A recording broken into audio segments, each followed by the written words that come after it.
Bienvenidos a esta nueva entrega de Cuba, Encuentro con la Memoria. Es un acopio de información sobre la lucha contra el régimen totalitario. Hoy vamos a tener a un invitado joven, contrario a lo que ustedes acostumbran a ver en estas entregas.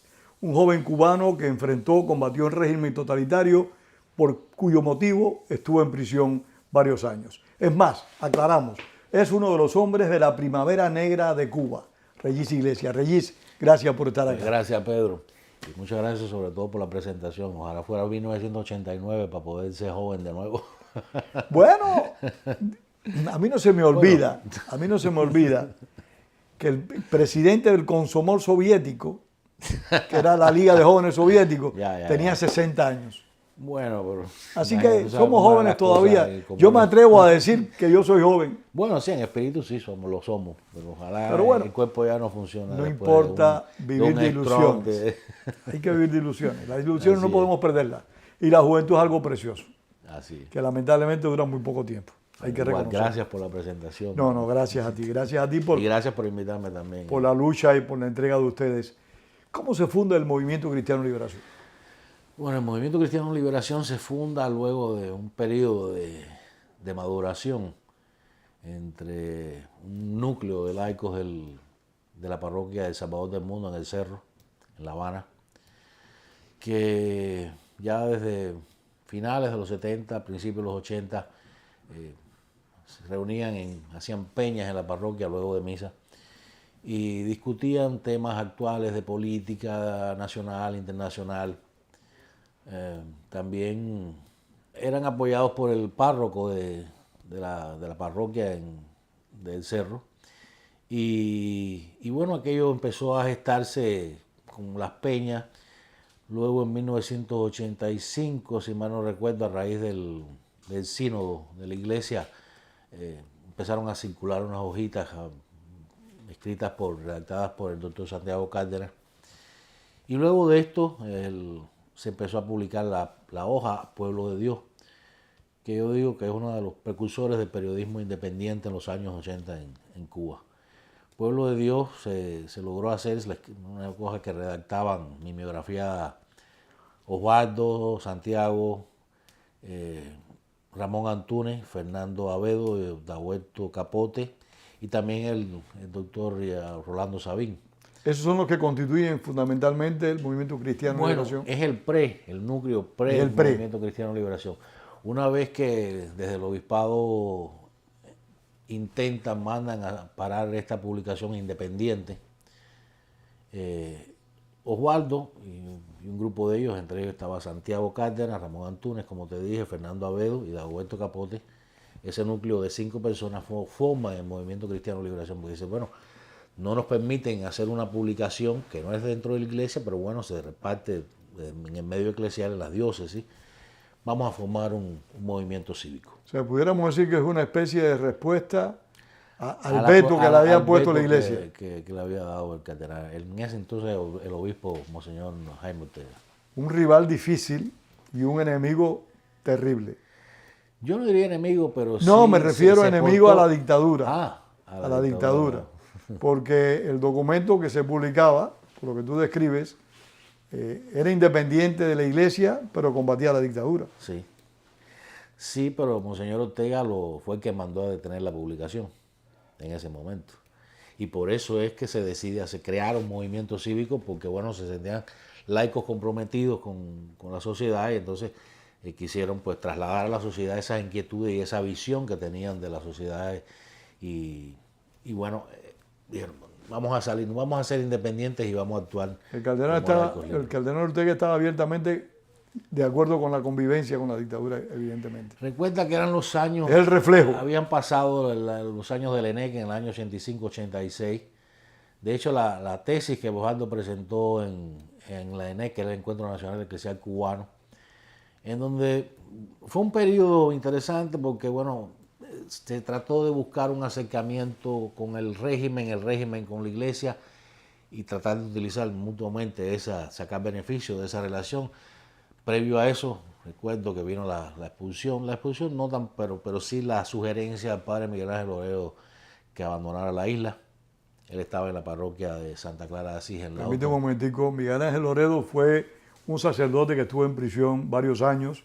Yo lo conocí en el presidio Isla de Pinos y realmente le dio a los católicos que estaban encarcelados un nuevo brío, un nuevo impulso. Era un hombre muy carismático, un hombre que era muy capaz de transmitir sus pensamientos y sus ideales y le movió el piso al presidio político y también a la dictadura. Y entonces sí, a un grupo de jóvenes entonces que estábamos en la parroquia Santa Clara. En esa época sí era joven. Que empecé, en esa bastante. Ahí sí. Y entonces, previo a todo esto, o sea, este era el ambiente en ese momento. Pero ya el movimiento estaba fundado en este momento. No. Te estoy hablando del momento, de la época en que ocurre todo esto. Habían venido el tema de solidaridad en Polonia a principios de los años 80, 81. La represión contra Solidaridad, estaba Loredo, había sido descarcelado, estaba en nuestra parroquia en Santa Clara de Asís. Nosotros nos empezamos a acercar. Eso era en el cerro, ¿no? No, la parroquia de Santa Clara de Asís estaba en Lauton, está en Lauton. Perdona mi ignorancia, yo no conozco. Y nosotros éramos jóvenes, éramos rockeros, nos gustaba la música rock, éramos rebeldes y por esa rebeldía también como la iglesia era, o sea, el sistema nos reprimía a nosotros, pero a la vez también reprimía a la iglesia y otras. Era una alianza que se formó. Y así fue que nos acercamos, porque Loredo precisamente abría las puertas para que los jóvenes no solo asistieran a misa, sino para que oyeran música rock en una grabadora que tenía radio y podíamos oír ahí las estaciones de FM del sur de la Florida con tranquilidad, sin que nadie nos reprimiera. Tú sabes que Loredo, yo conocí a Loredo en presidio, era un ser excepcional, de verdad. Y después, cuando filmamos el documental Boitel Vive, él nos apoyó mucho en Nueva York y Nueva Jersey para poder entrevistarlo a él solo, no, a varias personas. Loredo yo le tengo un gran cariño y un gran respeto. Así mismo, esa es la memoria que dejó en Lauton, en la parroquia de Santa Clara, y donde quiera que pasaba. Y este era el ambiente que había en los 80. En ese momento se sugiere, según es lo que se dice, lo que se dijo entonces, que Jaime Ortega, Monseñor Jaime Ortega, obispo entonces, le había sugerido a Loredo que la mejora de las relaciones con el régimen dependía en gran medida de la salida de Loredo del escenario nacional. Y Loredo partió al exilio, vino a la ENEC, el Encuentro Nacional Eclesial Cubano, donde recuerdo que en el documento final se llamaba gobierno al régimen, la dictadura comunista, de entonces ya eran cerca de 30 años casi, eran 25 años creo de dictadura comunista, y sin embargo a la dictadura de Batista se le llamaba dictadura. O sea, se hacía una diferencia. Unas concesiones que no tenían sentido. 7 años de gobierno autoritario, dictatorial, y otro que es de 20 y tantos años que absolutamente totalitario y dictatorial y criminal. Y bueno, en ese ambiente fue que surgió Ecos del Sínodo en la parroquia del Cerro con Cárdenas, este grupo de Osvaldo, después Pueblo de Dios, pero viene la reacción del arzobispado de decir que separe Ecos de Pueblo de Dios, donde ya se hablaba de los problemas sociales, de los problemas políticos, y fue mandado a detenerse la publicación. Y es entonces que Osvaldo dice, bueno, pues vamos a fundar, nosotros somos hombres libres, somos cubanos, somos laicos, y vamos a actuar como laicos y cubanos libres en la sociedad. Y bueno, así fue el inicio, el 8 de septiembre de 1988, se crea el Movimiento Cristiano de Liberación por Osvaldo Payá, Ramón Antúnez, Santiago Cárdenas, Fernando Avedo y Dagoberto Capote. ¿Y tú cómo te incorporas al movimiento?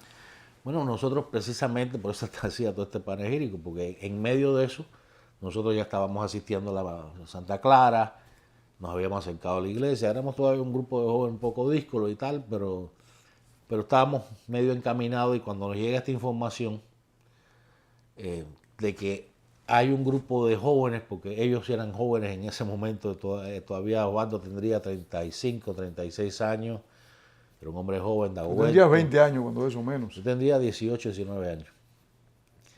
Y bueno, pues a la par que nos estábamos enterando de lo que sucedía en Europa del Este, los movimientos de prodemocracia que habían surgido en la década de los 80 en América Latina, por ejemplo, el proceso de referendo, de plebiscito por el no, que triunfó en Chile para terminar el periodo de gobierno de General Pinochet. Y todas estas luchas que alrededor del mundo se venían desarrollando en esa época, en ese momento, en la época de la glasnost, la perestroika, la literatura incluso que llegaba oficialmente, porque en ese momento todavía la revista Tiempos Nuevos, que eran rusas, Novedades de Moscú, Sputnik, llegaban a Cuba todavía. Empezaban a llegar en esa época con información en ese tiempo de la glasnost, que ya se hablaba sobre la historia, lo mismo que decía Selecciones, que decían que era mentira, pero ya lo estaba diciendo la versión del otro lado, rusa, y contando lo mismo. Y entonces, bueno, la poca literatura que nosotros teníamos acceso, que no tenía nada que ver con el régimen, más todo esto que estábamos recibiendo, que por cierto el régimen al final las prohibió, las propias revistas rusas las prohibió porque estaba dando demasiada información sobre lo que pasaba en el mundo y lo que había pasado también. Y entonces, bueno, en medio de este ambiente de esperanza de todo el mundo, de luchas cívicas en Polonia, con Les Waleses, el Sindicato Solidaridad, en Checoslovaquia con Foro Cívico y la Revolución de Terciopelo de Václav Havel. Todo eso los impulsaba y los motivaba a ustedes. Todo esto nos enterábamos, además nos enterábamos, acuérdate que lo que te dije al principio, nos habíamos acercado buscando un espacio para oír música rock de la Florida tranquilamente, pero también nos íbamos empapando de informaciones que venían. Sí, por la radio extranjera se enteraban de muchas cosas. Exactamente. Entonces, de pronto enterarnos que este grupo de hombres jóvenes que no estaban en Checoslovaquia, ni en Polonia, ni en Chile, ni en el Tíbet, estaban en el En La Habana. Primero promovían estas hojitas de Pueblo de Dios y después habían anunciado que habían fundado un movimiento cívico y los propósitos que tenía el Movimiento Cristiano de Liberación. Esto nos sorprendió y nos alegró y enseguida tratamos de ponernos en contacto con ellos. Y así fue como Dagoberto Capote nos visitó. Dagoberto iba a la iglesia de Paula, a la que está pegada a Villa Marista. Y bueno, estaba cerca de nuestro barrio, porque esto era en La Víbora. Y bueno, nos visitó y nos empezó a hablar del movimiento, de lo que era. Y ahí sí nos fuimos... Se fueron incorporando. Nos fuimos incorporando. Recuerdo que fue Ernesto Martini, Félix Rojas, yo. Bueno, yo en esa época yo estaba casado con hijos, pero esto mismo me hizo asumir un poco más la vida con un poco más de compromiso, ¿no? Y me incorporé. Y pues nada, al final fue un tiempo... Para mí lo recuerdo con nostalgia y con alegría, porque teníamos formas estábamos hablando, todavía no se había caído el muro de Berlín. Y nosotros nos reuníamos o en las parroquias o nos reuníamos en los parques. Hablando de 87, 88. O en los parques. Y entonces nos reuníamos en los parques. Yo me acuerdo que Dagoberto nos decía, cuando me llames a la casa me dices que es Buddy o que yo soy el carnicero. Entonces nos poníamos seudónimos de eso. O sea, la lucha nuestra era cívica, era abierta. Pero había que cuidarse todo. Pero había también que tomar sus medidas. Nos reuníamos de corre en los parques, nos sentábamos en un parque, hablábamos. Y así conocimos a Osvaldo finalmente en el Parque B del Auto, cerca de la parroquia. Me acuerdo que estábamos Freddy, Ernesto Martini, Félix Rojas, creo que recordar que Pedro Morales también, Dagoberto y yo. Estábamos sentados en un banco y de pronto para la 174, que era un autobús que pasaba por ahí, por el parque. Y veo que se baja un hombre flaco así, con un bigote. Y Dagoberto nos dice, miren, ese es Osvaldo. Cuando yo lo veo así, porque yo me gustaba usar en esa época los bigotes a la usanza de Gualesa. Se usaban unos bigotes de eso. Pero Osvaldo era un hombre delgado, sumamente delgado, quemado la piel del sol. Y cuando yo lo veo así, digo, coño, se parece a Emiliano Zapata. Se parece a Emiliano Zapata. Pero cuando aquel hombre habló a nosotros, que éramos un grupo de jóvenes, como te dije, el disco, los rebeldes, que no aceptábamos ningún tipo de autoridad, ni ningún tipo de... Pues nos dejó enamorados de ese discurso y de ese hombre que hablaba, a pesar de ser un hombre delgado, con esa imagen que te estoy diciendo, hablaba con una convicción y una firmeza de sus ideas, de su visión sobre... O sea, un hombre de fuerte convicción. Exacto, definitivamente. Y bueno, así fue nuestra entrada en el Movimiento Cristiano Liberación y nuestra primera impresión sobre Osvaldo. ¿Y qué actividades realizaban? Bueno, mira, en ese momento se distribuían cada declaración que hacía el movimiento. Nosotros, en el caso de nosotros éramos los más jóvenes, pero como mismo Dagoberto Capote, que fue el primer portavoz, el primer vocero del movimiento, nos bautizó como los kamikazes del movimiento. Porque nosotros éramos los que repartíamos todas las declaraciones que hacía el movimiento, las repartíamos por todas las iglesias. Declaraciones sobre la temática nacional e internacional. Exacto. Las repartíamos por todas las iglesias, por todas las agencias de prensa acreditadas en La Habana, por todos los... La distribuíamos por... ¿Y no tuvieron problema con las autoridades? Sí, pero tratábamos de hacerlo de una manera... Discreta y efectiva. Tratábamos de ser lo más efectivo y ejecutivo que podíamos. No hacíamos media en ningún lado. Llegábamos a lo que íbamos y lo hacíamos. Teníamos problemas muchas veces en las embajadas, por ejemplo, porque repartíamos todas las embajadas. Y tú sabes que en La Habana las embajadas por lo general están en Quinta Avenida, hay muchas embajadas. Y claro, cuando tú vas caminando de aquí para allá, ven acá, y estos dos tipos que van caminando de una embajada para otra, ¿qué es lo que están haciendo? Y a veces venían y nos preguntaban, pero como estábamos aleccionados por Osvaldo, que nos decía, ustedes nunca digan, cuando les preguntan qué es el movimiento, ustedes dicen que bueno, que eso es un espíritu que nos une, que somos católicos, que no era mentira tampoco, pero bueno, no queríamos dar entonces esa idea de organicidad y de institucionalidad dentro del movimiento, y más nosotros que éramos los más jóvenes. Incluso yo no me recuerdo, bueno, hacíamos eso, pero no solo eso, también nos limitábamos como jóvenes al fin, y repartíamos eso también en los estadios de pelota, en los teatros, en el medio que nosotros conocíamos de los rockeros, los jóvenes y también... ¿Y atraían gente allí? Sí, muchísima, en esa época muchísima. Claro, ya había descontento en la población. Había descontento, claro. La primera reacción de las personas, por lo menos de los jóvenes, nosotros llegamos a pelarnos porque hacernos un corte más bajo, porque se empezaron a recoger firmas para un llamado, una iniciativa de ley sobre diálogo nacional. Y entonces, claro, recogíamos muchas firmas entre el medio de nosotros, de los jóvenes, rockeros, que eran marginados, pero no podíamos quedarnos ahí. Nosotros aspirábamos a saltar ese gueto, queríamos abarcar a todos. Entonces nos hicimos un corte de cabello para poder llegar a personas mayores, cuando nos veían llegar con estos pelos así, y con 18, 19, 20 años, decían, este tipo es el que me viene no daba confianza. No, exacto, y entonces, bueno, pues hicimos eso también para poder ser más efectivos Yo recuerdo en el año 91, yo era sonidista, trabajaba en la empresa de promoción e intercambio. En el año ¿Qué cosa? ¿Manejaba sonido de los establecimientos? Sí, por ejemplo, la empresa nuestra hacía todos los audios de carnavales y giras nacionales en la isla. Y bueno, yo tenía la posibilidad de moverme por todo el país. Y me acuerdo que en el 91 sucediendo. Recuerden que en el 91 fue el golpe de Estado a Gorbachev, pero también se celebraban los Juegos Panamericanos en La Habana. Y entonces la empresa nuestra tenía que trabajar en la inauguración y en la clausura de los Juegos. Iban a estar varias plataformas, módulos de audio, de sonido, transmitiendo música para las gradas, ¿no? para amenizar.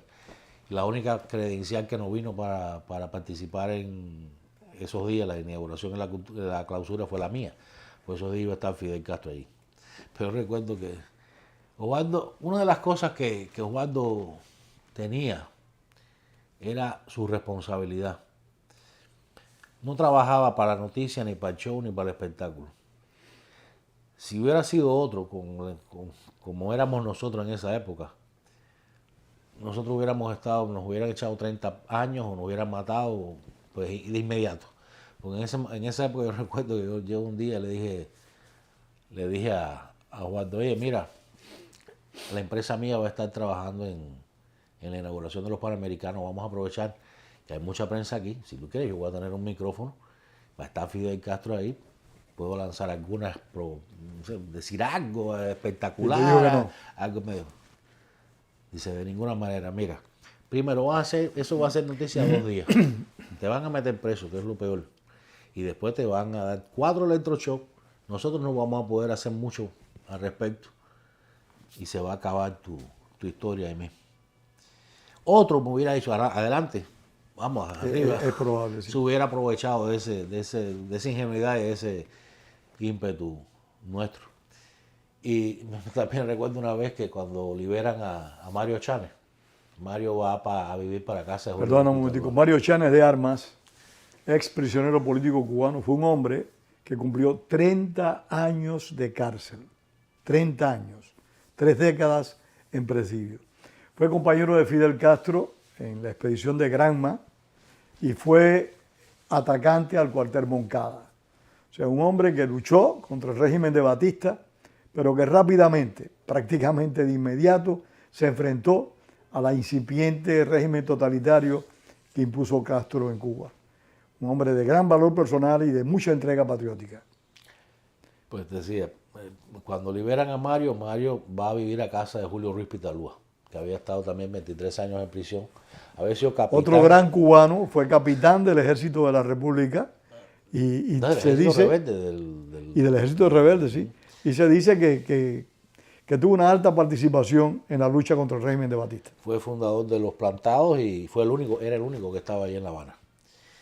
Y bueno, fue para ahí, pero Dagoberto recuerdo que nos dice, oye, mire, porque nosotros nos enteramos que por Radio Martí, por la gente de Mario, que Mario estaba viviendo en casa de Julio. Y dice, miren, no vayan ustedes, vamos a ir nosotros. Porque si van ustedes, la casa de Pitalúa va a estar muy vigilada y todo el que llegue allí se van a quemar. Y nosotros ya entonces el movimiento había iniciado un proceso de institucionalizarse, en el sentido de crear equipos base como el núcleo primario del movimiento para así crecer.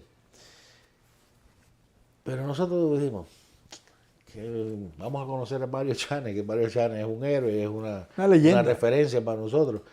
Y todos los días pasábamos por acá frente a casa de Julio, que tenía una entradita así, como un jardín, y después un portalito. Y nosotros todos los días pasábamos por la calle a ver si lo veíamos, hasta que un día los vimos los dos en el portal. Hey, mire, bueno, nosotros somos fulano y mengano, aquí está, queremos saludarle, queremos...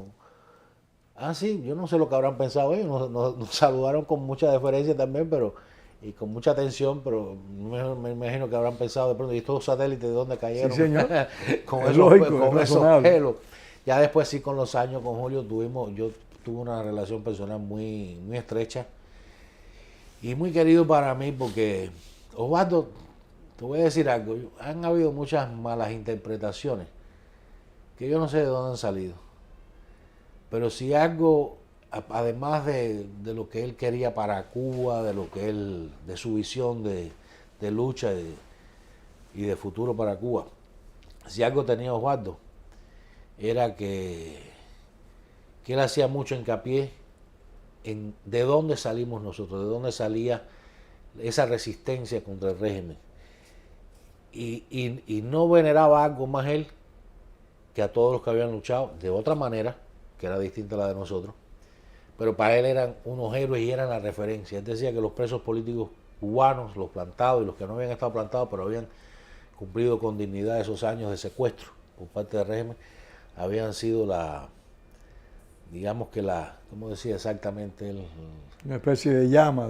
Él se refería a los presos políticos como ustedes fueron ustedes salvaron. Ellos decía que ellos habían salvado la dignidad nacional en todos esos años de terror, de oscurantismo, de pasividad, digamos también de respaldo al régimen de la mayoría por una razón u otra, por falta de visión, por oportunismo, por lo que fuera. Pero Osvaldo siempre tenía claro y siempre nos habló de los presos políticos como la base de dónde salía esta rebeldía y de dónde salía esta resistencia, y que si estábamos en ese momento estábamos nosotros ahí, era porque esos presos, tú incluido, habían resistido todos esos años de terror dentro de las prisiones. Y es así. Él era una persona que nunca se desligó, nunca. Incluso hay una carta que no es muy conocida, pero nosotros hemos tratado de relanzarla hace poco, que es la carta que él hizo a los presos políticos cubanos de 1987, cuando todavía no se había fundado el Movimiento Cristiano de Liberación. Y bueno, ese es el ambiente de aquella época. Por una parte ellos habían fundado esto de esa manera, nosotros veníamos con nuestros orígenes, yo vengo de una familia con posiciones políticas muy eclécticas, desde auténtico, ortodoxo, fidelista, contrario al fidelismo. Mi abuelo, que había sido escolta en Palacio, escolta de Borrell Navarro, el ministro Borrell Navarro de Educación, exiliados. Mi tía había sido secuestrada 72 horas en la iglesia donde estaba en el Sagrado Corazón en La Habana cuando el desembarco de Girón. Bahía de Cochinos. Y bueno, tuve la posibilidad también de eso. Mi familia era muy amigo de Tuviste varias vías para aprender. Uno de los amigos amigos, muy amigos, casi familia de mi familia, era Angelito Cuadra. Ángel Cuadra, un notable poeta cubano, ex prisionero político, tuvo largos años en prisión, abogado, repito, poeta, fue uno de los fundadores del PEN Club cubano en el exilio, porque nunca cesó, hasta su muerte, de luchar por la libertad y la democracia en Cuba. Un gran amigo, un gran patriota. Y entonces, bueno, yo tuve la suerte de tener toda esta información, pero también de buscar información, porque es lo que yo digo, hoy día, con esto de las redes, con esto es muy fácil, según hoy dicen, es muy fácil informarse. Y yo digo que... Pero también es fácil desinformarse. Es más fácil desinformarse hoy que informarse hace 30 años. Estamos de acuerdo en eso, porque hay mucha gente que medran para tergiversar, mentir y difamar. Yo siempre digo, yo no estoy contra el progreso, por supuesto. Ni yo tampoco. Hay herramientas, para mí Internet es una herramienta, no es un medio, no es un fin. Y yo digo, yo la cuenta que saco es la siguiente, por lo que me tocó vivir una época y también me toca vivir otra. Primero, tener un medio para informarse era más fácil comprar un radio ruso o un radio cubano que tener un teléfono de 4G donde te puedas conectar y además donde tengas recarga para poder... Sí, son las limitaciones que tienen los cubanos. Estar conectado. Tienes que buscar quien te lo recargue, pero no todo el mundo en Cuba se puede recargar una... Segundo, sí hay muchas voces, pero tú tienes que discernir cuál es la voz que está hablando, que no está, que es seria. Porque antes tenías la Voz de las Américas, la BBC, Radio Exterior de España, Radio Nederland Holanda, Radio Vaticano, que tenían una línea editorial seria. Tú podías estar de acuerdo o no, pero tenías esas opciones. En esas opciones que tú ibas a buscar, podías discernir, pero todas eran serias. Y entonces, ¿qué pasaba? Que de una manera muy barata, lo que tenías que tener el valor de encender el radio. Y mucha gente nada más que lo encendían para oír una novela. Como los que oían Radio Martí, las novelas de Radio Martí, pero no todos escuchaban después las noticias. o El Cubano y su Fe, Pero siempre fue una fuente de información veraz, definitivamente, firme y necesaria. Y con una línea editorial muy, muy seria. Yo te digo, Radio Martí, lo que ha significado Radio Martí para el pueblo cubano en todos estos años, desde 1985, muchas personas supieron en dónde estaban viviendo y lo que pasaba a su alrededor. Fue una fuente de información, como bien decías, veraz, comprometida, sin editar, sin ediciones, donde se decía simple y llanamente la verdad. Porque Exacto. ningún periodista se atrevía a editorializar, porque si editorializaba le llamaban la atención de inmediato. Exacto. Algunas personas se quejaban de eso, pero es que eso es la seriedad de la información. No dar tus opiniones personales, sino reflejar la información como tal. Exacto. Pero quiero retomar esos años 90 ya, cómo surge el proyecto Varela. Bueno, como te decía, nosotros, la función de Freddy es Ernesto Martínez, de Félix Rojas y mía era distribuir por todas las embajadas, por todas las agencias de prensa, por todas las iglesias, toda declaración que hacía el movimiento. Y también ponernos a repartir. Y también, desde 1990, que empieza la recogida de firmas, primero para el proyecto de diálogo nacional, de la ley de diálogo nacional, pasando en el 92. Háblanos brevemente del diálogo nacional, de ese proyecto. Mira, el diálogo nacional, recuerda que era un momento en que en el mundo se estaban solucionando Lech Walesa en Polonia con la mesa de diálogo nacional, la mesa cívica, no recuerdo exactamente cuál era el nombre, pues se ponían de acuerdo no como una estrategia de lucha, sino como un fin de la estrategia de lucha. La estrategia de lucha era el sindicato de solidaridad haciendo huelgas, manifestándose, y eso el objetivo era llegar a una mesa de diálogo. Y eso es lo que llegó a una mesa de diálogo. Nosotros queríamos llegar a esa mesa de diálogo colectando la firma, creando los equipos básicos que te estaba comentando del movimiento que empezaron a hacerse en esa época, y queríamos que, bueno, sectores de la sociedad civil con algunos sectores del gobierno que estuvieran dispuestos a... es que el diálogo, usted tiene que hacer diálogo. Nosotros estamos teniendo un diálogo, o sea, el otro tienes un diálogo. Es que el diálogo es fundamental, es importantísimo, hay que dialogar. La palabra diálogo, tú sabes que es un tabú aquí. Bueno, es un tabú para los que no entienden que todos los problemas se resuelven hablando. Porque se ha prostituido la esencia del diálogo. Y la gente siempre tiene como referencia los diálogos de Venezuela, los de Nicaragua, pero se olvidan del diálogo de Polonia. Pues Lech Walesa se sentó con Joseph Jaruzelski, que había declarado el estado de emergencia, la ley marcial en 1981, y había llevado a prisión a cientos, si no miles de activistas de solidaridad, que había sido el responsable, porque era quien gobernaba en ese momento, del asesinato del padre Popiusco. Y con eso se sentaron, porque había una voluntad de diálogo. Pero primero tú tienes que sentarte con los que están dispuestos a dialogar, con los pares contigo.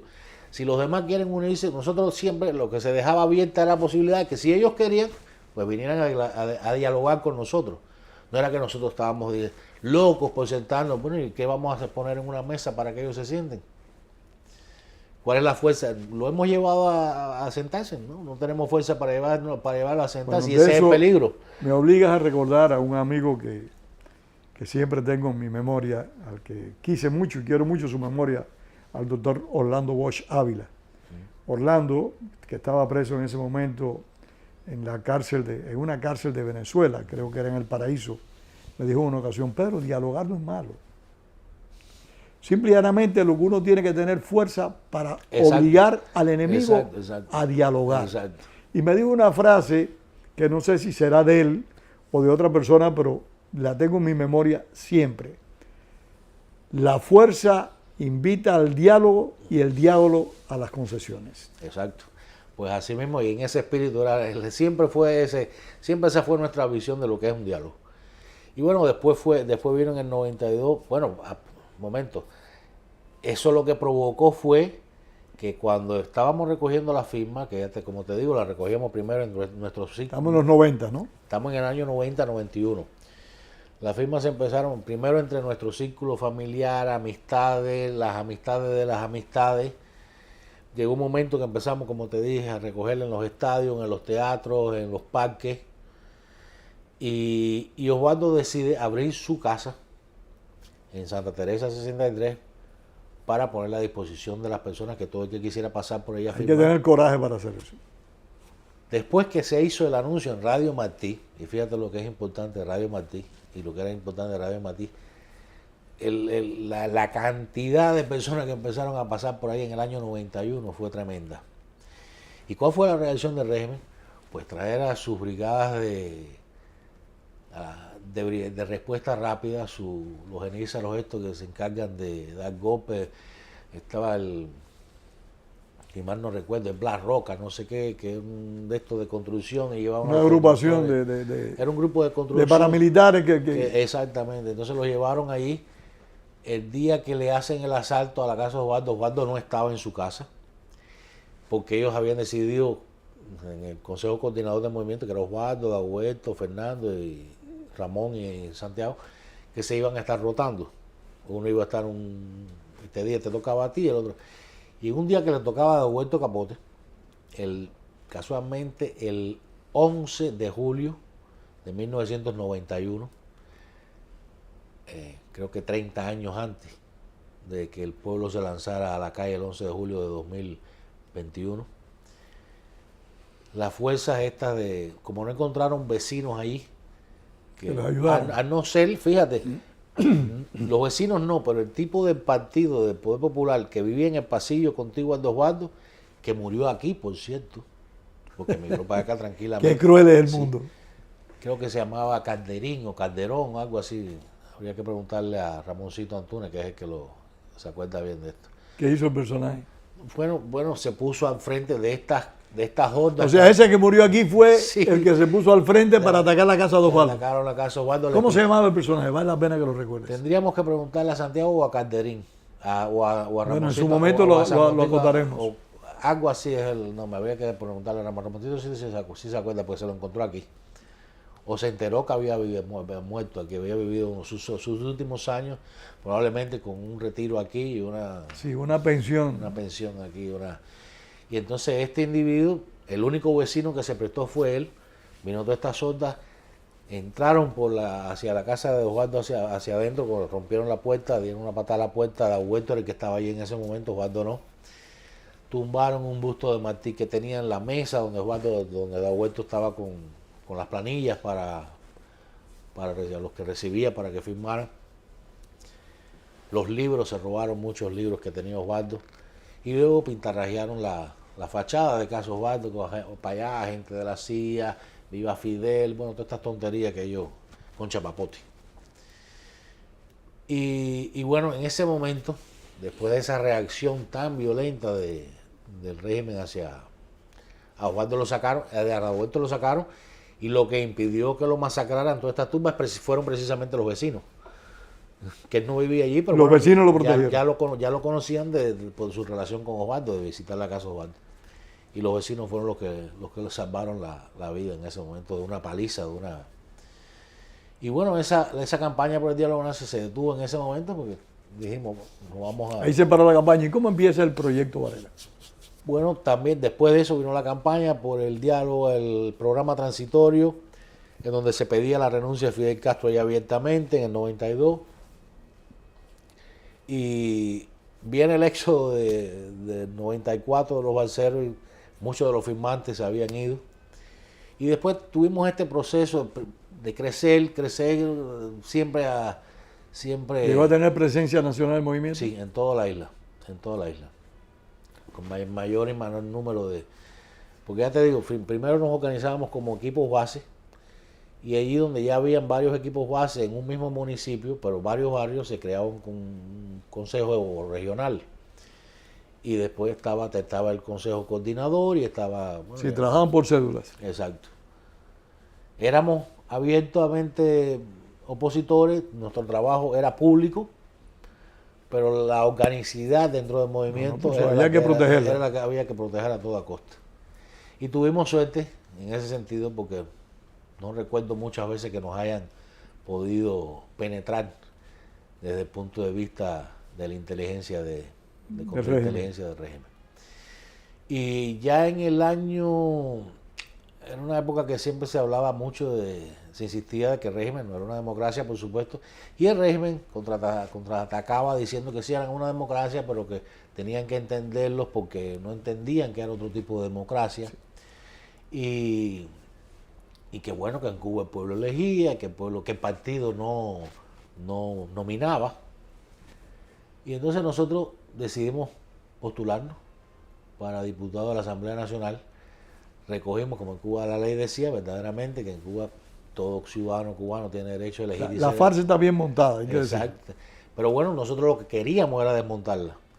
Si tú dices en la Constitución que todo cubano tiene derecho a elegir y ser elegido, y para esto el único requisito es que tengas mayoría de edad y estés en pleno uso de tus derechos, nosotros dijimos, bueno, nosotros. Y entonces colectamos firmas en varios municipios creo que fueron 7 municipios de la isla, y nos presentamos 10 candidatos. Tú estuviste entre los que se presentó. No nos presentamos, o sea, nosotros presentamos las nominaciones de estos ciudadanos, con la firma de estos ciudadanos, a nosotros. Nos nominaban a nosotros. Porque en Cuba nominan una comisión integrada por no es el partido, pero es la UJC, la CTC, la FMC, la Asociación de no sé qué. Por organismos de masa que responden al gobierno. Exactamente, todas las organizaciones satélites que tiene el Partido Comunista, el régimen. Y entonces colectamos esa firma, presentamos en 10 de octubre, en El Cerro, en Habana, creo que en Regla, en Miramar, en Marianao, en Playa en general, Playa, Marianao, Cienfuegos.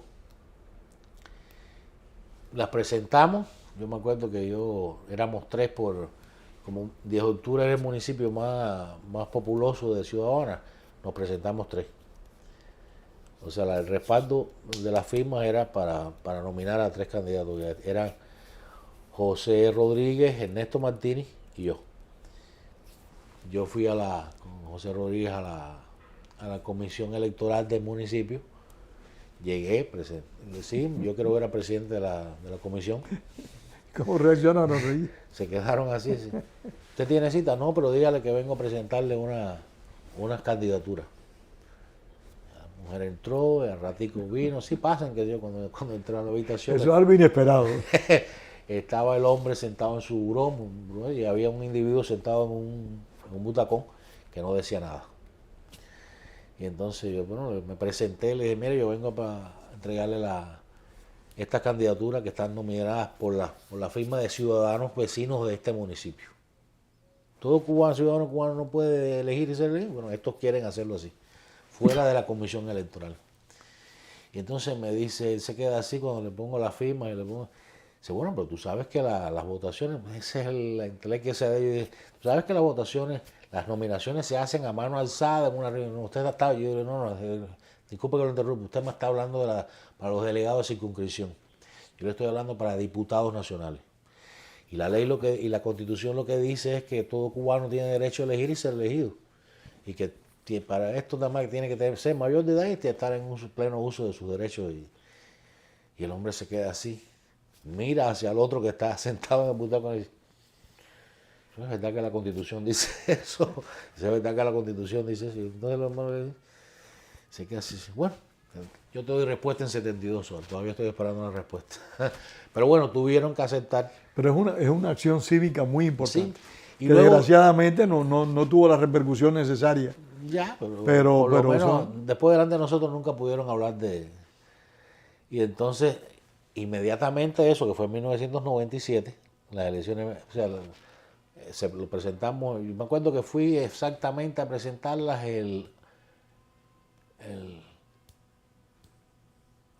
las de nosotros de octubre, fui a presentarlas en octubre 8 o octubre 7. Del 97. Sí, octubre 9, no sé. Me recuerdo porque Ernesto Guevara, ¿qué fecha dicen ellos, celebran siempre? El 8 de octubre. Ellos lo conmemoran el 8 de octubre, sí. ¿No? Pero en realidad... Tú estás hablando del asesino en serie, sí, Ernesto Che Guevara. Sí. Pero en realidad es el 9 que a él lo toman prisionero el 8 y lo ajustician el 9, ¿no? Pues el 9 fue que nosotros lo presentamos. Me acuerdo que fue ese día. De octubre del 97 y las elecciones eran en enero algo del 98. Pero basado en esta experiencia, más otra cantidad de consultas que habíamos hecho dentro del movimiento, Osvaldo redacta, va a casa de Tony, porque Tony estaba estudiando Derecho en esa época, Antonio Díaz Sánchez, que es actualmente secretario general de Movimiento, fue miembro de nuestro Consejo Coordinador y fue expreso de la Primavera de Cuba. Y entonces ahí ellos redactaron, Osvaldo redactó el proyecto Varela, el que decían ellos después que había sido redactado en el exilio por la mafia de no sé quién. Se redactó en una salita ahí en el Marianao fue que...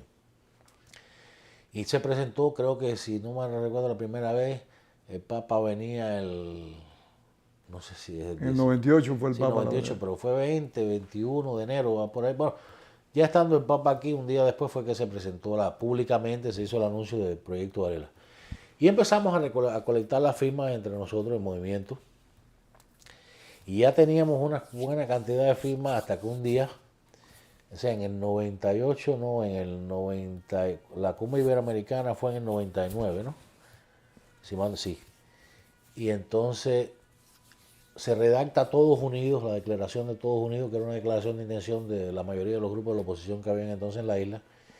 Osvaldo lo redacta, Osvaldo es electo como portavoz de Todos Unidos.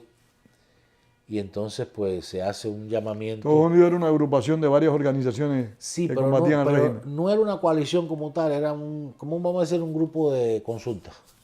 Ya. Donde todos los que estaban ahí estaban de acuerdo en varios puntos, pero no coincidían en todo. Yo recuerdo, por ejemplo, que el Movimiento Democrático 30 de noviembre, Marisa Lugo, firmó la declaración de Todos Unidos, pero no estaba de acuerdo con determinados puntos. Pero bueno, fue un esfuerzo de unidad que en aquel momento funcionó bien. Y entonces pues se lanzó desde Todos Unidos un llamamiento al pueblo de Cuba para que firmase el proyecto Varela. Inmediatamente después de eso nos dimos cuenta, Pedro Pablo era una persona que estaba acostumbrado, Pedro Pablo Álvarez Ramos, que era un líder sindicalista. Un dirigente sindical cubano, también prisionero de la Primavera Negra, un hombre muy inteligente y muy comprometido con la democracia en Cuba, que también fue a prisión por varios años. Y él había trabajado muchos años en hospedería y nos dice, se da cuenta, pues nosotros decíamos, bueno, ya tenemos tantas firmas, pero ¿cómo sabemos que todas estas firmas son reales? Porque a la vez que se abrió del movimiento, la campaña de recogida de firmas, nos entraban firmas por muchos lados. Y por muchos lados de los cuales no estábamos muy seguros, que eran 100% limpias esas firmas. Y Pedro Pablo nos dijo, bueno, mira, el penúltimo número del carnet de identidad define si es hombre o mujer. Porque las firmas tenían que venir con el número de carnet de identidad. Detrás de los 5 puntos dice nombre, dirección, número de carnet de identidad y firma. O sea, el que firmaba estaba abiertamente comprometido. No podía decir que es un papel que yo no firmé, que la firma de usted está en este texto, no en otro. Y entonces dijimos, bueno, mira, esto es una manera para poder verificarla, pero también, sabes que en Cuba se usan en los últimos años hay muchos nombres, Yulini, o nombres que tú no sabes bien si son raros, femeninos o masculinos, y la única manera de comprobarlo era ir a ver al firmante. Y entonces fue una cosa mastodóntica. Eso es maratónico. Era ir a ver a cada uno de esos firmantes y confirmar que fuera personas que tú no conocías. O sea, esa firma te habían entrado. Te podían ver como un miembro de la seguridad del Estado. Sí, este tipo que viene aquí, o como sabe que yo firmé esto y cómo me va. Y encima decirle si había algún problema. Mire, ¿eso lo hicieron en toda la isla? En toda la isla. Y en cada uno de los 11.020 firmantes que se presentaron en 2002. O sea, que esas 11.020 personas que firmaron fueron verificadas por ustedes. No. Habían muchas más firmas, pero de todas las firmas que nos habían llegado, pudimos verificar que eran personas reales 11.020 en ese momento. La ley reclamaba 10.000, ¿no?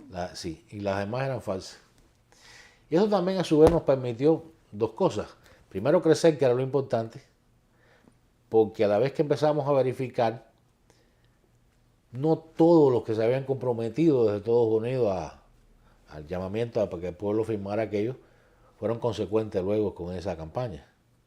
No la trabajaron. No la trabajaron y algunos hicieron cosas peores. Y esto nos permitió poner en manos de los firmantes que íbamos llegando la campaña de verificación y de crear comités ciudadanos en cada municipio. ¿Los comités ciudadanos qué objetivo tenían? Los comités ciudadanos tenían como objetivo, en primer lugar, verificar las firmas, colectar más firmas y ser una referencia para la población. Y eso lo hicieron en todo el país. Lo hicimos. Cuba tiene 168 municipios, o 187, no recuerdo bien. Lo logramos hacer en 122 municipios. Es un trabajo intenso, considerando la represión, considerando las dificultades de transporte, considerando todo el control que el régimen ejerce sobre la población. Realmente fue un trabajo fabuloso. Todo el ambiente, nos permitió eso por un lado y nos permitió por otro saber quién nos estaba engañando, quién no era trigo limpio. Es un trabajo de concientización, claro. Se quedó, no para decírselo a nadie, no para decir, para saber mira, ustedes. este es agente, o este no es agente, o este es un falso, o este es un irresponsable. No, simplemente con lo que teníamos y con lo que empezamos a tener, empezamos a crear. Y lo que no sirvió o no iba en esa línea, se quedó a su lado, se quedó apartado. Un trabajo duro y riesgoso. Sí. ¿Cayeron algunos presos por esa gestión? ¿Arrestados? Constantemente caían arrestados activistas. En Oriente hubo un viaje que a un grupo de ellos los bajaron de un camión y les cayeron a golpes. Quitaban las boletas, las firmas, porque claro, tú ibas a verificar y cuando verificabas volvías a recoger las firmas si estaban mal. Y muchas veces sí nos detenían, nos cogían la firma. A mí nunca personalmente me cogieron ninguna firma, porque cuando yo tenía a mi cargo la provincia de Las Villas, tenía que ir a Las Villas con Osmer Rodríguez, y nosotros pues pueblo a pueblo teníamos una manera de operar que, o bien porque no estaban interesados en detenernos, yo no voy a hacer ahora la historia me voy a creer que nosotros éramos, pero tratábamos de hacerlo lo mejor posible. Siempre que verificaba, las firmas que se verificaban iban con otra persona, y entonces el que ya verificaba, por ejemplo, Osmer y yo íbamos a todos los pueblos de Villa Clara, o mandábamos Osmer Rodríguez y otros activistas también más cercanos que estaban trabajando en eso de manera seria. Por ejemplo, Eddie Espinosa, Eddie Trujillo, muchos que habían ahí no solo en la ciudad de Santa Clara, sino en otros municipios. Y entonces nosotros llevábamos también, empezamos a presentar el proyecto a todos los diputados por los municipios, decirle, mire, estamos colectando la firma para esto, le estamos informando a usted para que usted garantice que se respete la ley, porque esto es una cosa legal. Y también lo llevamos a Granma, a todos los periódicos nacionales, todos los canales. Pero ustedes no se ocultaban para hacer eso. No. Lo que lo hacíamos discretamente para poderlo hacer, pero no oculto. Y entonces lo que nosotros hacíamos es que después que hacíamos todo eso, la persona que se movía con la firma verificada o con nueva firma, se iba aparte.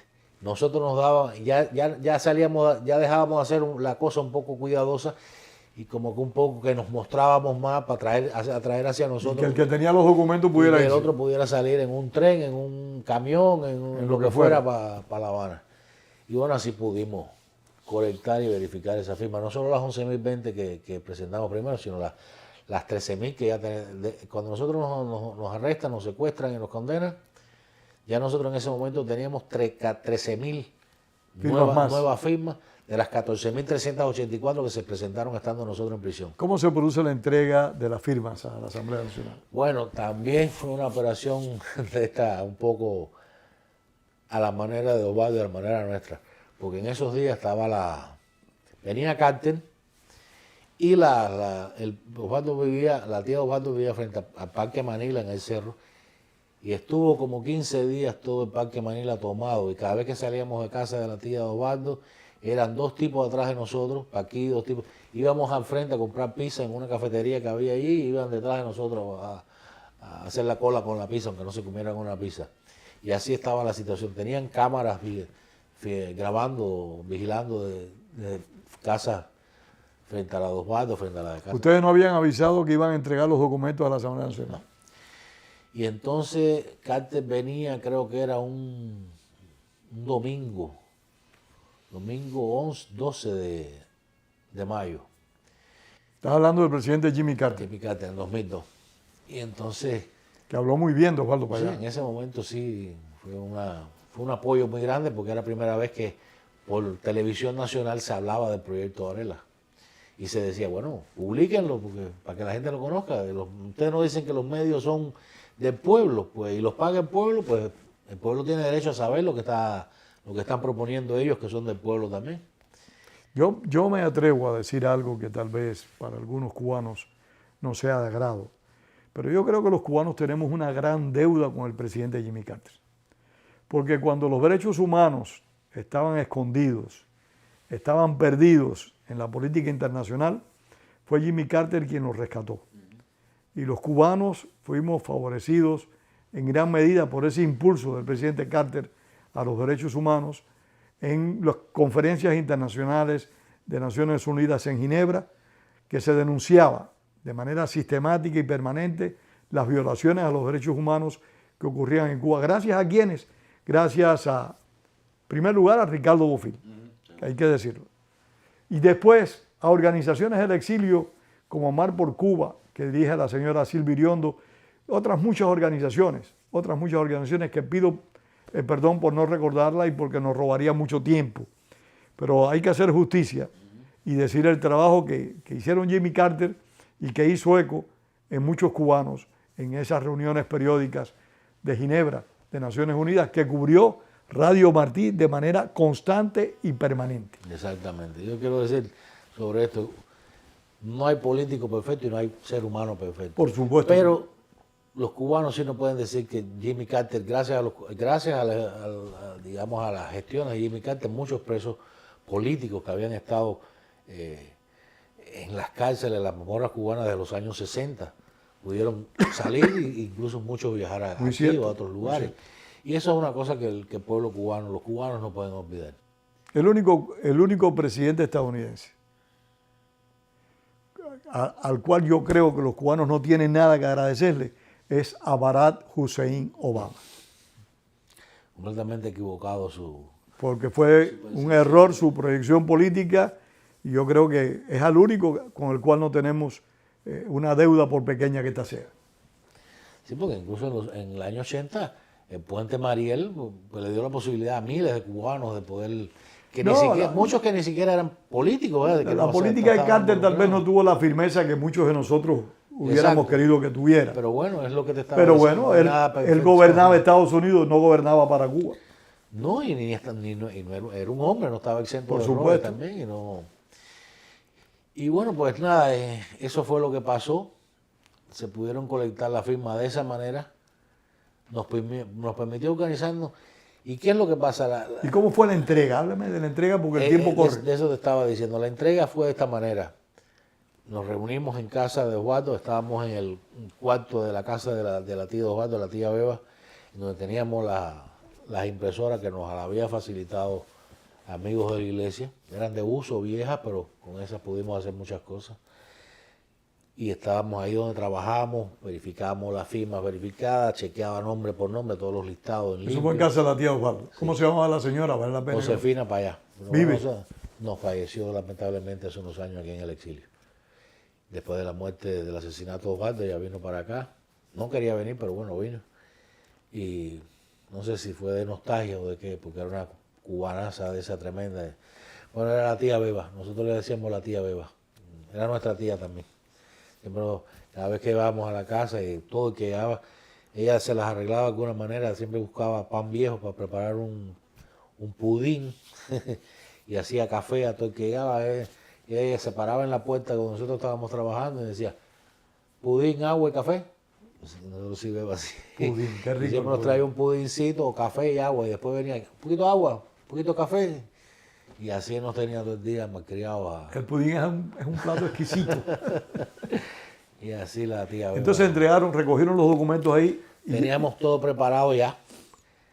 Hacía unos días que estábamos invitando a miembros del cuerpo diplomático para que vieran las firmas verificadas ya. Y fueron a verlo. Iban a verlas. Hubo varios grupos que lo fueron a ver. Con los cuños de anulada, la que estaba anulada, que no se había podido verificar, todo en regla, tal como se pedía. Ustedes hicieron las cuentas bien claras. Definitivamente, no queríamos fallar en nada de eso. Que siempre se dijo por ahí que el reglamento de la Asamblea Nacional del Poder Popular, el reglamento interno decía que las firmas tenían que ser ante notarios. Mire, hasta los notarios fuimos a ver nosotros. Nosotros fuimos a varias notarías a preguntarle, mire, nosotros estamos ejerciendo el derecho a la iniciativa de ley. Queremos presentar un proyecto a la Asamblea Nacional. Tenemos la información de que el reglamento interno de la Asamblea Tiene que notarizarse. exige que se notarice la firma. Pero esto es un derecho, como yo voy a pagar para ejercer mi derecho. Esto es un voto. La respuesta de todos los notarios que fuimos a ver en todos los lugares de la isla, y fueron varias decenas, pues por supuesto no tienes que notarizar nada. ¿Cómo usted va a pagar para ejercer un derecho que le da la Constitución? Eso es un voto. Usted tiene los datos de la persona ahí. Tiene que verificarlo. Hábleme del día que entregaron. ¿Quiénes fueron a entregar los documentos? Y entonces, bueno, eso fue lo que decidimos. Esa noche nos reunimos en casa de la tía, en un cuarto, en el cuarto ese donde trabajamos, y en un papel, que Osvaldo le pasa a todo, mañana vamos a entregar la firma a las 8 de la mañana, a las 9 de la mañana. Fulano, Osvaldo Alfonso, tú vas a CNN a avisar, Pedro Pablo, tú vas a no sé qué, Tony nos espera, va primero a la asamblea para confirmar que está abierta, porque imagínate tú que nosotros hiciéramos todo ese despliegue hasta la asamblea y cuando llegamos, no está cerrado y no funciona. Entonces Tony tenía que avisar, o sea, confirmarnos, ir allí con su moto, oye, ¿está abierto la oficina hoy? Sí, no. Y eso nos tenía que confirmar Tony. Y fulano, tú vienes en el carro, a tal hora me recoges, tú Regi, no sé qué, el otro, Pitalúa se va, Pitalúa va a estar con su carro, va a recoger aquí a Freddy y a José Daniel, se van a quedar en una esquina, por si pasa algo se vayan y digan lo que pasa, que pasó algo. Y así es como van a hacer las cosas. Todo el mundo se lo leyó, se lo aprendió, y al otro día todo el mundo, el que tenía que ir a CNN a avisarle a CNN fue, el que fue a avisarle a no sé quién fue, el que tenía que Cada quien cumplió su misión. Todo el mundo cumplió su misión, incluso yo me fui yo recuerdo que yo fui para mi casa, como yo iba normalmente con un pulovito, una camisita de eso para casa de Osvaldo a pasar el día a trabajar y eso. Yo tenía una mochilita, siempre andaba con mochilita y metí una camisa de mangas largas. Y entonces voy con mi mochilita normal. Yo me acuerdo que mi papá estaba sentado desayunando, yo me despedí de casa de mis hijas, voy para casa de mi mamá, paso por casa de mi mamá, mi papá estaba desayunando, le doy un abrazo, le doy un beso, él se queda callado y le dice a mi mamá después me dice, él se quedó callado, pero después me dijo, oye, ¿para qué le pasa a Regi? Porque me dio un abrazo y un beso como si fuera el último que me iba a dar. Tú pensando que iban a caer presos. Bueno, eso es lo que esperábamos. La reacción, nosotros no esperábamos que nos entregaran flores ni que fueran a bajar. Era lo razonable del régimen al de cual esta estaban gente tú tienes que confrontando. esperar siempre lo peor, porque lo peor es como han actuado, como lo peor es lo que ellos siempre han actuado. Entonces salgo con mi bicicletica para el cerro, llego al cerro, me pongo la camisa. Al ratico llegó Jorge, el chofer del carro que iba a llevarnos. Llegó la corresponsal de CNN. Hicimos una oración ahí en el centro de la sala de casa de Beba antes de irnos. Efraín Fernández nos ayudó a cargar las cajas, eran 2 cajas con las firmas, con las 10.000 firmas. Las introducimos en el carro de Jorge y nos montamos Jorge, Osvaldo y yo. Inmediatamente que salimos, claro, cuando ellos empezaron a ver que llegó el carro de la CNN, que nosotros empezamos a Ya meter sabían que había una ahí, operación. ya se mandaron a correr. Lo que no nos hicieron nada durante parece que yo no sé si fue que los cogimos de sorpresa en ese momento, que incluso ellos, en un momento de trayecto íbamos por 26, pero 26 antes de llegar a 23. En el carro iban 3. En el carro íbamos 3. En 26, antes de llegar a 23, creo que es esta calle que va para el puente, ¿no? Que cruza el puente de Almendares. La última cuadra, tienes que coger una cuadra anterior para poder incorporarte a 23. Si sigues, vas contrario. Y recuerdo que Jorge cogió contrario, no sé, parece que no conocía esa particularidad de que esa cuadra era contrario. y los tipos de G2 que venían atrás nos miran, se pasan por al lado y dicen, oye, andan contra el tráfico también. Nosotros decimos ahí, de eterno. Y entonces, bueno, llegamos pues, hacia atrás de la asamblea, cogimos por la cuadra que está paralela a la asamblea, pero anterior. Tony nos estaba esperando ahí. Osvaldo y yo hicimos como que nos bajábamos para chequear la goma. Ellos pararon, un tipo cuando vieron que nos paramos, salió corriendo disparado para acercarse a donde estábamos nosotros y se quedó frente a nosotros ahí. Y entonces, pues nada, cogimos a Tony, nos montamos en el carro. Entonces está abierta, podemos entrar, dimos la vuelta, nos paramos frente al edificio, donde dice Asamblea Nacional, pero teníamos que hacer el recorrido por toda la acera y lo hicimos intencionadamente para que simbólicamente ellos vieran el recorrido de dónde estábamos. Porque podíamos ir por la oficinita de al lado, una puertecita que no decía gran cosa, pero ahí decía Asamblea Nacional del Poder Popular. Y desde el momento que llegamos, ahí que paramos ahí, ya ahí empezó, bueno, ya estaban, los CNN estaban ahí, pero los CNN no solo, los de AP, los de Reuters, los del otro. Que fue un hito en Sí, el en ese proceso momento contrario al régimen totalitario. Todo el mundo se quedó paralizado, todo el mundo sorprendido. Nosotros caminando con la caja, las cámaras de televisión. Entonces, claro, Iván, tú y Osvaldo solo en ese momento. Tony, Osvaldo y yo, Antonio Díaz, Osvaldo y yo. Tony y yo con las cajas y Osvaldo con todos los documentos. Y entonces, claro, nosotros haciendo ese desfilito hasta la puerta de la oficina, que era una cuadra y media, y todo el mundo mirando aquel despliegue. El G2 no los detuvo, no los paró en ningún momento. No, en ningún momento. Bueno, estaba la prensa mirándolo todo. Pero eso también atrajo curiosos. Y entonces, claro, vernos nosotros caminando con las cajas y la prensa, entonces después nos enterábamos por esta gente que estaban alrededor, que estaban mirando a ver qué pasaba, ¿no? Y la gente decía, no, eso es una donación que van a traer a la asamblea.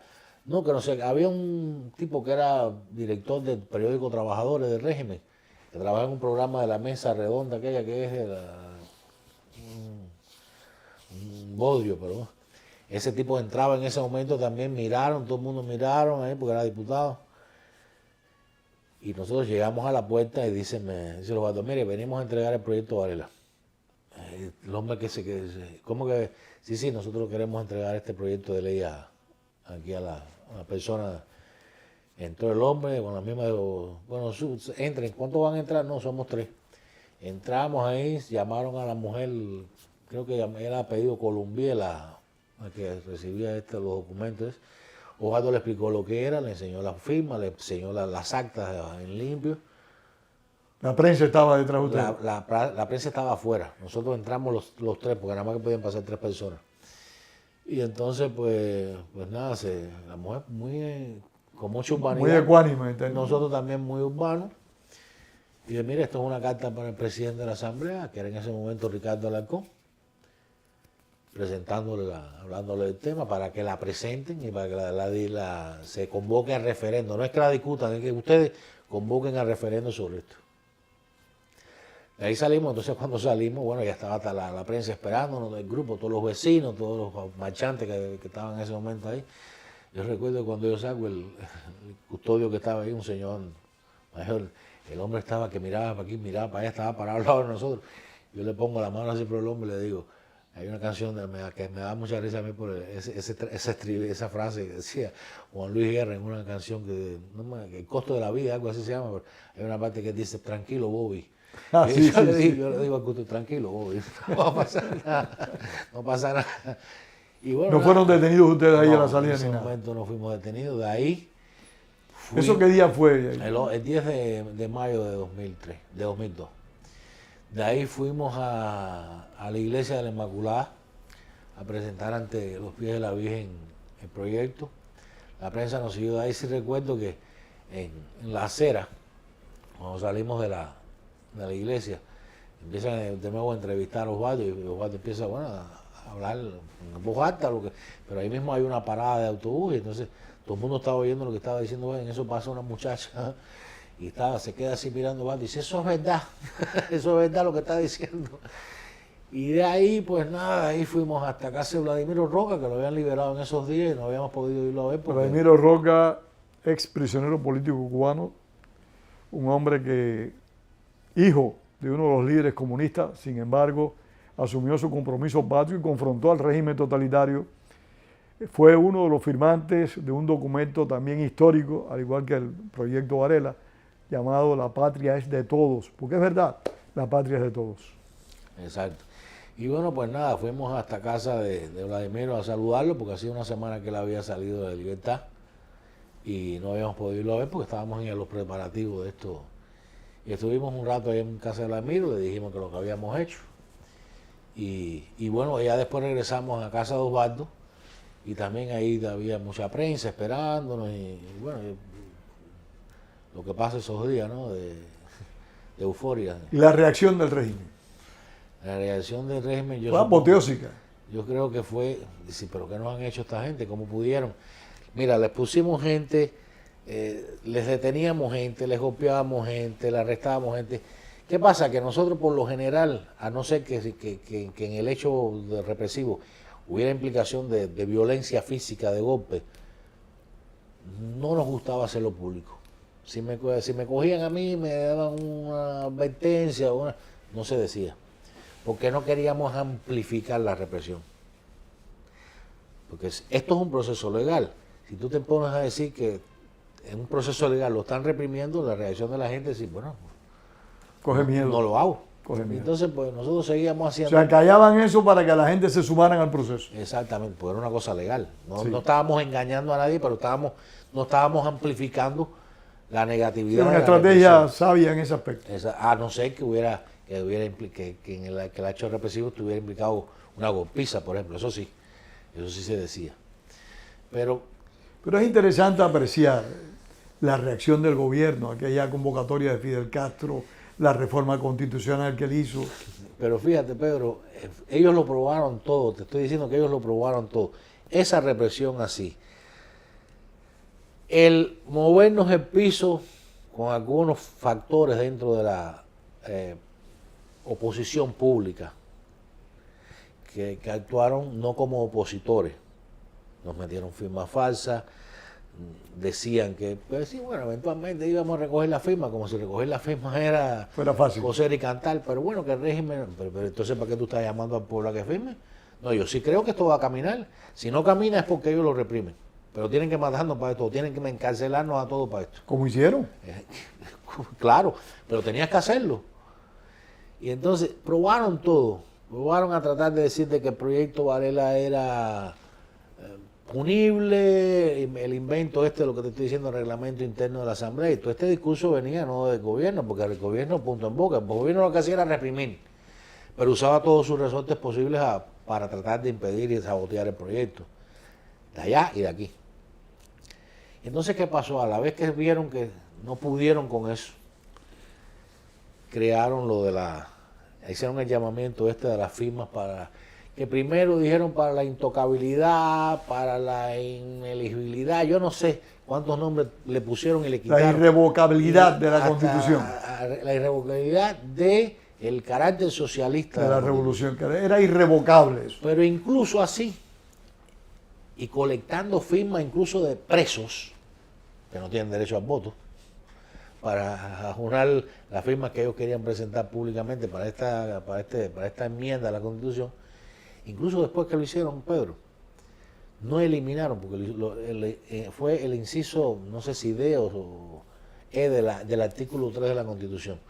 Al final dice, bueno, el pueblo soberanamente en referendo votó que el carácter socialista de la revolución es irrevocable o intocable. Yo no me acuerdo bien cómo lo Era irrevocable, me parece sí, que es el término. Dieron tantos términos y cada uno era tan ridículo, más ridículo que el otro, que al final yo no sé cuál fue el que quedó exactamente. Pero eso lo hicieron en el artículo 3. Y ese mismo artículo 3, el inciso A dice, en Cuba la soberanía demana del pueblo, recae en el pueblo, y de él dimana todo el poder del Estado. Entonces, si usted en el mismo artículo, donde dice que en Cuba la soberanía descansa en el pueblo, me pone al final en uno de los incisos, que el pueblo soberano decidió que el comunismo es eterno y para siempre como sistema político en el país, bueno, como todavía sigue que en Cuba la soberanía descansa en soberanía el se pueblo. puede cambiar. Pues mañana si el pueblo Esa decide que el perspectiva socialismo puede se cambiar. va a tomar para la luna, pues Seguro que lo sí. decide. Entonces, incluso eso le salió mal. Todo ese despliegue que hicieron para engañar, para confundir, para tratar de paralizarnos. No. Mira, dije que en Cuba yo soy el soberano y no me da la gana que la gente tenga iniciativa de ver. Desgraciadamente estamos más que pasados de tiempo. Bueno, Perdóname. Quiero concluir con la represión de la Primavera Negra. Bueno, imagínate, eso. Yo digo una cosa, la Primavera Negra la definió dos cosas. ¿Considera que eso fue una respuesta al proyecto Varela en gran medida? Definitivamente, no, en gran medida no, definitivamente. Porque muchos de los periodistas independientes que fueron encarcelados y bibliotecarios eran gestores del proyecto Varela. Y tenían equipos con comité Y ciudadano. muchos activistas que fueron encarcelados eran gestores del proyecto Varela. Yo creo que, si mal no recuerdo, de los 75, 46, 47 eran gestores del proyecto Varela. Y los demás también eran de otras líneas, pero bueno, el grueso fue contra los principales líderes del Movimiento Cristiano de Liberación, contra los principales gestores de los comités ciudadanos, que eran activistas de la oposición, pues ellos no detienen a nadie del pueblo, pero sí de la oposición que estaba vinculado en los comités ciudadanos. Y entonces yo digo, ellos le toman miedo, primero, al desnudo que le hacemos ante la opinión pública de sus propias leyes. El paso liberador de que 11.020 cubanos le dijeran, oye, yo voy a ejercer mi derecho y yo lo que quiero es esto, esto y esto. Legalmente eso ellos no tenían una respuesta para eso, y el referendo ese que hicieron por el socialismo no valía. Un referendo de bayonetas. Exacto. Entonces, no pudieron por esa parte. No podían decir ya que Cuba es una democracia, lo que ustedes no la entienden, es una democracia a nuestra manera. Nada de eso se podía hablar ya en ese momento. Y todo lo que venía, todo el que venía de afuera, antes era, bueno, ustedes ¿qué van a hacer? Van a hacer la reforma. Ya todo el que llegaba en ese momento a Cuba, estoy hablando de diputados, congresistas, Sin personalidades extranjeras. ¿Cuándo van a hacer el referendo? Entonces, esa pregunta los tenía martillados. Y la reacción fue Y la los reacción, arrestos. además de eso, que no solo eran las firmas, eran los comités ciudadanos que se habían creado en 122 municipios de la isla. Y yo creo que eso más que nada fue lo que terminó ya la represión. Dile a nuestros televidentes, a las personas que nos ven, ¿qué fue la Primavera Negra? Bueno, yo no le digo la Primavera Negra, yo le digo ¿Cómo la le dices primavera. Yo le digo la Primavera de Cuba. Porque nosotros, nadie habla de la Primavera Negra de Praga. Porque la Primavera de Praga se habla del momento, de un momento histórico donde hubo una esperanza en el pueblo checo de reformas, de apertura, de tratar de zafarse del socialismo. Bueno, y de pero los ¿cómo rusos. fue esa primavera en Cuba? Esa primavera fue un momento de esperanza porque el pueblo por primera vez se estaba movilizando tras una propuesta cívica masivamente, algo que no había pasado nunca. Los cubanos masivamente, nada más que habían entrado en embajadas, tomado balsas para salir del país, pero que 10.000 personas, 20.000 personas pusiera su nombre, su dirección, su número de candidato y le dijera, Reme, quiero mis derechos. Nunca había pasado.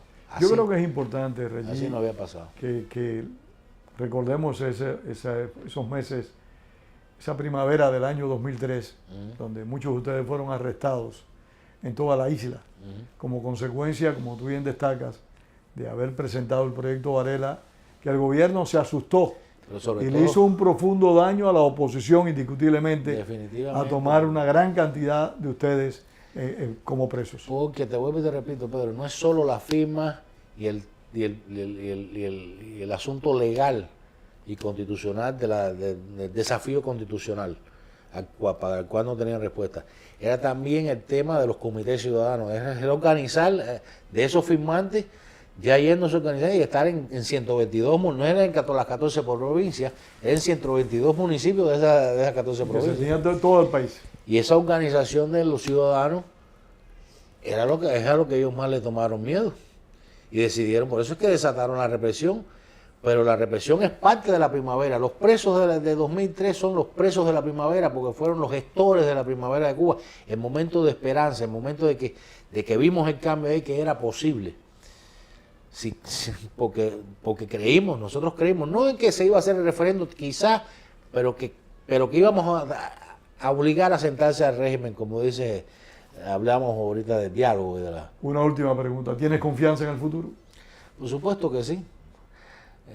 No es porque no hay mal que dure 100 años ni cuerpo que lo resista, sino porque el pueblo cubano, como decía Osvaldo, si no nos escucha el régimen, si el régimen no quiere respetar sus propias leyes, incluso tiene que violar sus propias leyes para reprimir a la oposición, y no entiende de buenas razones, pues el pueblo más tarde o más temprano va a reclamar y va a lograr sus derechos de una manera u otra. Por lo tanto, el pueblo al final siempre va a salir victorioso. Muchas gracias, Regis. Siempre es así. Gracias por esta conversación. Muchas gracias. Y hasta aquí llegamos en Cuba, encuentro con la memoria, con Regis Iglesias. Como ustedes lo han visto, un cubano comprometido, como otros muchos, con los derechos ciudadanos, comprometidos con lograr que a Cuba llegue la libertad y el respeto a la dignidad humana. Hasta una próxima entrega y gracias por haber estado con nosotros este tiempo.